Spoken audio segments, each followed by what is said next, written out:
Am I the asshole for flipping the bird when honked at? Too long did not read.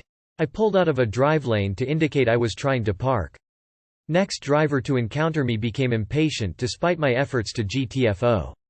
I flipped him off and he almost escalated the situation. Am I the asshole? Non-final judgment. Yeah, I guess I kinda am. Could have done a lot different. Noted, for tomorrow morning. Edit for clarity. 1. I pulled to the side and had my blinker on. 1a. Another vehicle went around me with no issues. 2. He honked and I waved him around. 3. He honked longer and harder, which is when the gesture occurred.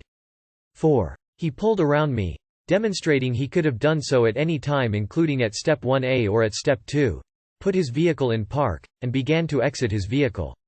Flipping someone off is rude. I will admit that. I wouldn't have done it if I didn't feel like he was already being rude to me despite efforts on my part. Getting out of his truck took the situation from rude to dangerous, and that's why I wondered what others would have done.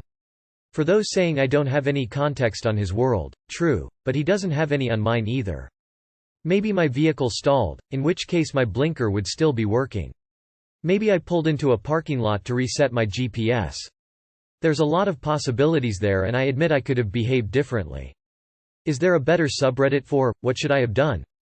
Also, I accept that backing into a parking space is douchey in some people's opinion, which is why I pulled over to begin with and then put my blinker on shortly after. They're perpendicular, non-angled spaces against the curb, so there's no right way, and in that particular section of spaces everyone else was backed in also. Original post follows. So for context, flipping the bird, middle finger, a common obscene gesture where I'm from, is my 30F. Go to response in traffic when I don't feel I deserve to be honked at, since they have yet to invent directional honking mechanisms and I can't honk backwards. To be fair, I'll wave an apology if I think I might have deserved it. On the other hand, I live in an apartment complex across the street from an elementary school, ages 6–11-ish, and a pre-K school, ages 4–5, and a lot of the families in my complex have kids that walk to school either in a family group or in a cluster of kids. I work overnights and when I'm coming home, kiddos are headed to school. I tend to drive very slowly through the complex at these hours since I've had kids dart out in front of my vehicle multiple times since moving here and I'm at a reflex disadvantage due to sun glare and sleep scheduling. This morning I saw a kid cross the parking lot and cut through the space I wanted to back into. I came to a stop and waited to be sure he was clear of the space, but since I need to make a 2-point turn to back in at that spot and another car had come up behind me, I put on my blinker to indicate I wasn't going to be moving forward. The first car behind me got the gist and went cautiously around. But the van behind them was deeply impatient for no clear reason. They choked up on my bumper despite me being cut over against the parking spaces with my blinker on and plenty of room to go around me, and then honked at me. I looked up in the mirror to see if maybe the driver was waving me on to my turn or something, but he was just making an animated what the fuck motion with his hands, so I waved to get him to go around. He honked even more aggressively, so I flipped him off. At that point, he whipped around me, put his truck in park in the middle of the drive lane, rolled down his window, flipped me the bird back, and started to get out of his truck. In response I backed in quickly and locked my doors, and reached for my mini crowbar which I've kept in my vehicle since an unrelated instance of interpersonal violence in the neighborhood. He seemed to change his mind for whatever reason, be it because I'm a female or because he realized it was his work truck with a big ol' "How's my driving" sticker on the back or because I reached, or whatever combination of second thoughts it may have been. In any case it had me stewing. It's 8 a.m. Who peed in your Cheerios, plumbing truckman?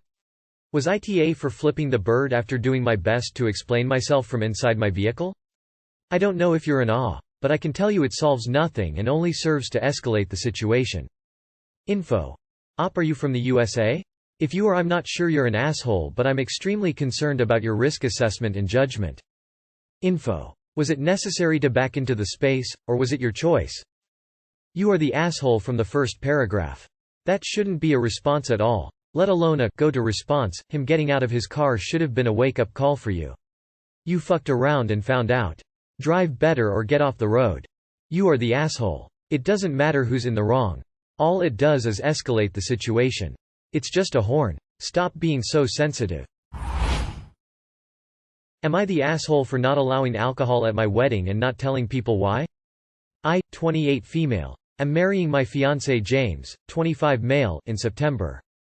We sent the invites out in January and made no mention of the fact we won't be serving alcohol at the wedding, but we won't. We will only be serving non-alcoholic options and there won't be any available for people to buy at the bar. I'm a recovering alcoholic, sober 4 years 7 months. But if I'm out socially and a discussion about having alcohol comes up, I always lie and tell people I'm seriously intolerant to alcohol and it makes me very sick. I just don't want people to know about my sobriety, it's none of their business. Only my best friends and immediate family know, and my fiancé obviously. James's birthday was in early April and we rented the room above a pub, yep. Big fun for the recovering alcoholic as you can imagine. To celebrate. Convos about our wedding came up and I don't remember exactly how but I ended up talking to a group of not so close friends, more James's friends and my acquaintances, about the wedding. I said it was going to be an alcohol-free wedding and they were pretty incredulous. Especially as James's birthday was not alcohol-free. They asked why and I said I wasn't giving a reason, there's just no alcohol. They asked if I was pregnant, I said no. I just don't want alcohol at my wedding.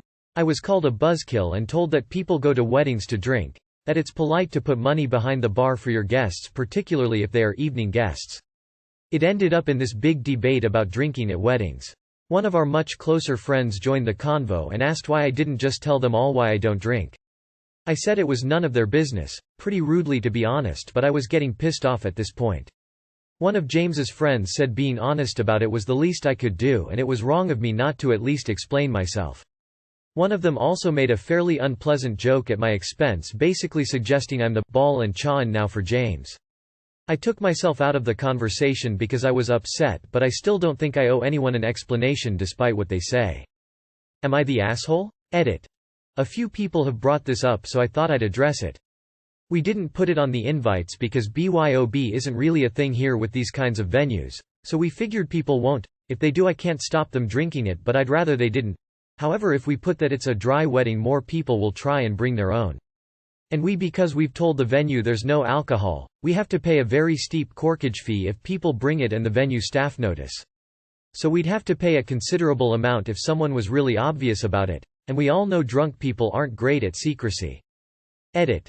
All of my comments are being downvoted, so I guess I know how this judgment will go. So I'm not sure if people will see my comment below on this, but I think I'm just going to mass email our guests telling the truth. It makes me feel awful to tell people I'm an alcoholic, but then I can say that it's a dry wedding and ask them not to bring alcohol. Then the bandage is off and if they judge me they judge me. That's probably better than lying anymore seeing as the lie never made much sense anyway. Title is misleading. You would in fact not be the asshole for not giving reasons as to why you won't be serving alcohol but you are the asshole for not informing your guests that there will be no alcohol. If you live in a country where weddings and people usually drink then people can reasonably expect there to be alcohol and should be informed otherwise. Nah. But don't get mad when some people choose to decline the invitation, if they know it's a dry event, or leave the reception in short order, because they're surprised to find it's a dry event. And depending on where you live and the drinking culture there, a dry wedding yes is going to be a shocker and weird. It's also unclear whether this is just, not providing alcohol versus other options, BYOB or turning a blind eye to people sneaking sips from a flask or whatever. Not the asshole for not wanting to talk about your personal reasons, but if you don't want people to react on the day of your wedding, you need to manage expectations and make it known to your guests. If you don't tell them, everyone will assume there will be drinking at the reception. You are the asshole for not informing people up front. It is your wedding, you can do whatever you please. But a lot of people go to weddings to get loose, and a lot of people are going to be bummed out. So if you are okay with having them feel like this, and/or talk negatively, then it is what it is. But you can't make such a decision like this and not be able to receive negative feedback.